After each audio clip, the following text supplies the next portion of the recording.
Bejn April u Ġunju ta' din is-sena l-produzzjoni tal-laħam f'pajjiżna laħqet l-2600 tunnellata, 20% inqas minn kemm kien prodott fl-istess perjodu tas-sena li għaddiet.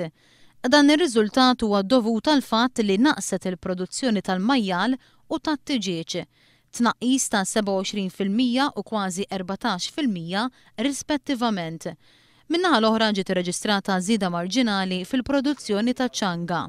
One News kellem mal-General Manager tal-Koperattiva ta' min irabbi l-majjal Oliver Frendo dwar dan it-tnaqqis. Tnaqqis ta' produzzjoni lokali ġib iktar prodott minn barra, ma bażikament il-produzzjoni kienet naqset minħabba li l-ewwel ċerjali, olliet l-ispiża tal-ġwies u naqsa ħafna mill-qlieħ mis-settur u fatt-tiġiġ ukoll. Ħafna mill-produtturi naqsu jew waqfu. Ir-riżultati tat-tieni kwart tas-sena jfisser li l-valur tal-annimali li jinqatlu naqsu b'1,000,000 euro meta mqabbel mal-istess perjodu fl-2011. F'dan il-perjodu il-medja ta' majjali u tiġieġ li jinqatlu naqset b'9% u 15.9% rispettivament.